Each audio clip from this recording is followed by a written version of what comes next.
এক ডাংয়ের সঙ্গে দেখা করতে জেলে আসে। এরিয়ানের ওপর হামলার অভিযোগে ডাংকে বন্দী করে রাখা হয়েছে। এগ এখানে আসে কারণ সে ডাংকে সব সত্য বলতে চায়, ডাংয়ের স্কোয়ার হওয়ার জন্য সে কোন কোন মিথ্যে বলেছিল এবং কেন বলেছিল। কিন্তু শুধু এই কারণে যে ডাং এখন জানে এগ আসলে একজন পঞ্চম টার্গেরিয়ান, তার মানে এই নয় যে ডাং তাকে বকা দেওয়া বন্ধ করে দেয়। ডাং এগকে ভালোই ধমক দেয় এবং বলে যে এগের সঙ্গে দেখা হওয়া তার জন্য দুর্ভাগ্য ডেকে এনেছে। তবে আমার মনে হয় এগ ডাংয়ের স্কোয়ার হোক বা না হোক, ডাং যাই হোক জেলেই যেত। ভাবো, যদি ডাং টুর্নামেন্টে এসে টেনসেলেকে দেখে তার প্রতি আকৃষ্ট হতো। এরিয়ান টেনসেলের ক্ষতি করত এবং কোনো না কোনোভাবে ডাং সেটা জানতে পারত। তারপর ডাং সামনে এসে টেনসেলের পক্ষ নিত। তখনও সে জেলেই যেত। এমনটা মনে হতে পারে যে এগের বন্ধুত্বই ডাংকে বাঁচিয়ে রেখেছে এবং সেই কারণেই সে বেলারের সামনে কথা বলার সুযোগ পেয়েছে। এগের ভূমিকা গুরুত্বপূর্ণ, এতে কোনো সন্দেহ নেই। কিন্তু এরিয়ানের ওপর হাত তোলার পরেও ডাংকে সঙ্গে সঙ্গে মৃত্যুদণ্ড দেওয়া হয়নি, কারণ প্রথম সাক্ষাতেই ডাং বেলারের ওপর ভালো প্রভাব ফেলেছিল। পরে যখন বেলার জানতে পারে যে এক ডাংয়ের স্কোয়ার ছিল, তখন ডাংয়ের ওপর তার বিশ্বাস আরও দৃঢ় হয়। ডাংয়ের ভালোত্ব আর সততাই সবচেয়ে বড় কারণ যার জন্য তাকে সঙ্গে সঙ্গে ফাঁসি দেওয়া হয়নি। একান্তে ডাং এগকে বকাচকা করে, কিন্তু বেলারের সামনে সে এগের প্রশংসাও করে এবং তাকে একটি মিষ্টি ও ভালো ছেলে বলে বর্ণনা করে।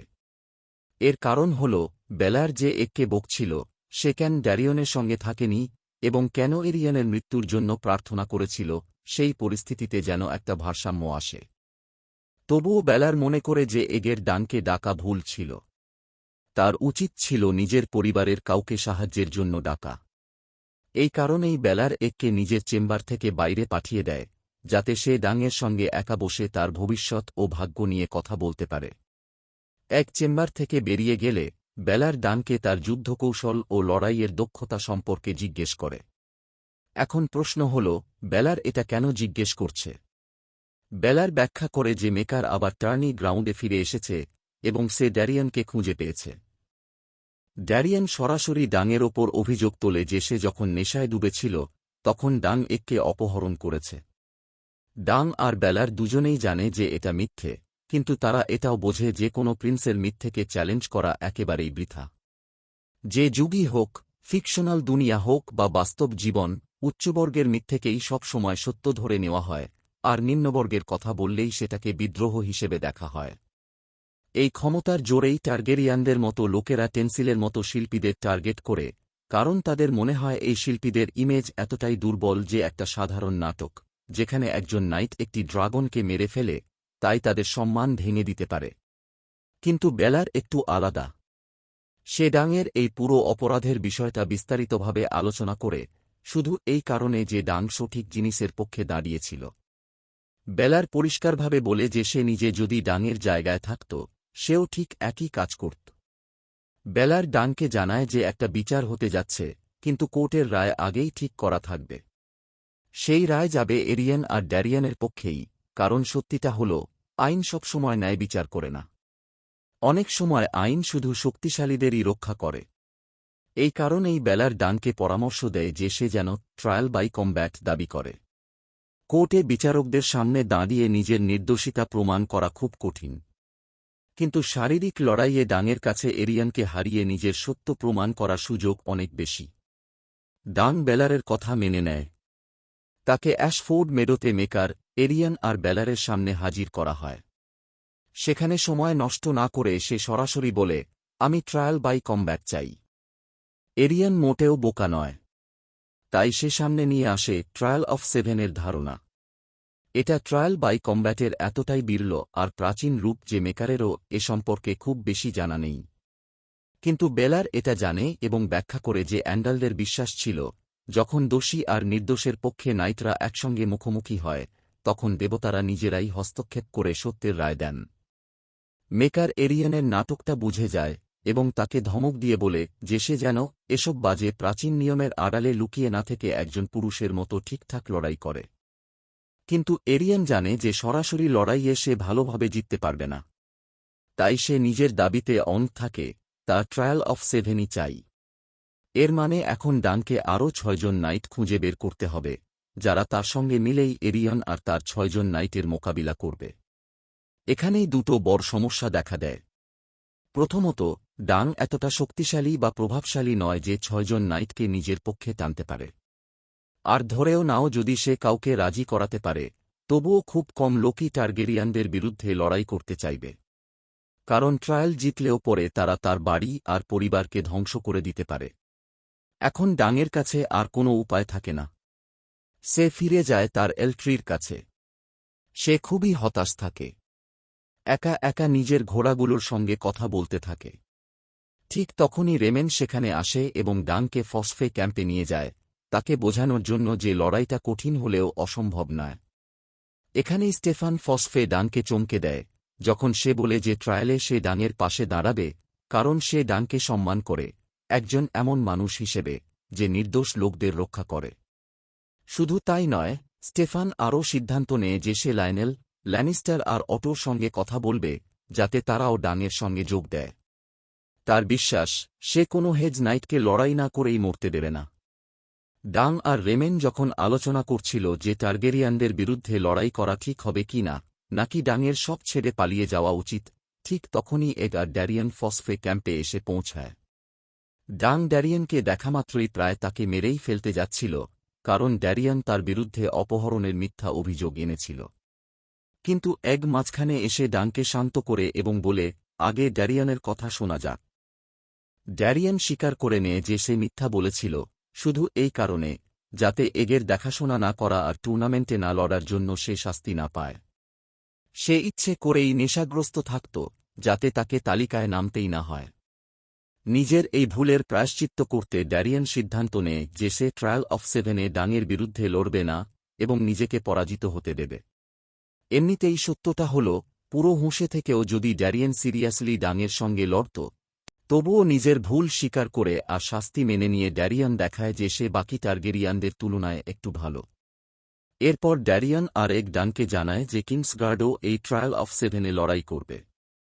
যখন তারা জানতে পারে যে ডাংয়ের পাশে শুধু স্টেফানি দাঁড়িয়ে আছে, তখন এক প্রতিশ্রুতি দেয় যে সে আরও নাইট খুঁজে আনবে, এমন নাইট যারা টার্গেরিয়ানদের একটু শিক্ষা দিতে পারবে এবং একই সঙ্গে ডাংকে নিজের নির্দোষিতা প্রমাণের সুযোগ দেবে। ডাং একে সতর্ক করে যে সে যদি এমন করে, তবে নিজেরই পরিবারের বিরুদ্ধে দাঁড়াতে হবে। কিন্তু এক পরিষ্কারভাবে বলে দেয় যে তার শুধু নিজের বাবার চিন্তা আছে, যিনি এত কড়া নিরাপত্তার মধ্যে থাকবেন যে ট্রায়ালে তার প্রাণনাশ হবে না, আর ড্যারিয়ানের, যার দেখাশোনা ডাং নিজেই করবে। আর এরিয়নের ব্যাপারে এক কোনো ঘুরপাক না করে সোজাসুজি বলে দেয় যে সে তাকে মরতে দেখতে চায়, কারণ সে একজন বিপজ্জনক আর পাগল মানুষ। এই কথায় রেমেন হেসে ওঠে, কারণ সে যতই নিজেকে সম্মানজনক দেখাক না কেন, শেষ পর্যন্ত সেও একজন মানুষই, আর বেশিরভাগ মানুষই এমন সংবেদনশীল বিষয়কে নিয়ে ঠাট্টা করে ফেলে। কিন্তু ডাং আলাদা। সে এগের কথাকে গুরুত্বের সঙ্গে নেয় এবং তার যন্ত্রণাকে বুঝতে ও অনুভব করতে চেষ্টা করে। ড্যারেন আর এক ফরেন ক্যাসেলের দিকে রওনা দেয়, যাতে বাকি টার্গেরিয়ানরা বুঝতে না পারে যে তারা শত্রুদের সঙ্গে পরিকল্পনা ও ষড়যন্ত্র করছে। যেতে যেতে ড্যারিয়ন আবার তার সেই দর্শনের কথা বলে, যেখানে সে ডাং আরেকটি মৃত ড্রাগনকে দেখেছিল। এখনও স্পষ্ট নয়, ড্যারেন এখানে সত্যিকারের ড্রাগনের কথা বলছে নাকি এটা শুধু প্রতীকী। হতে পারে এটা ভবিষ্যতে ডাংয়ের হাতে নিহত ড্যামন তৃতীয় ব্ল্যাকফায়ারের মৃত্যুর ইঙ্গিত। কারণ সত্যি বলতে গেলে, ভবিষ্যতে ডাংয়ের সামনে কোনো জীবিত ড্রাগনের আসার সম্ভাবনা খুবই কম। এই কথোপকথনের মধ্যেই ড্যারেন নিজের মৃত্যুর কথাও বলে। ড্যারেন আর এক চলে যাওয়ার পর ডাং থিয়েটারে যায়, যেখানে আগে টেনসিলে পারফর্ম করত। সেখানেই তার সঙ্গে স্টিলির দেখা হয়।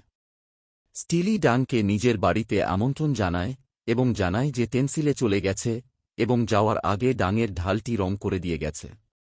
সে ডর্নে গেছে, সম্ভবত সেখানে সে আরও বেশি স্বাধীনতা পাবে এবং সেন্সরশিপ ছাড়াই নিজের অনুভূতি প্রকাশ করতে পারবে। ডাং যখন সেই ঢালটি দেখে, সে ভীষণ আবেগপ্রবণ হয়ে পড়ে।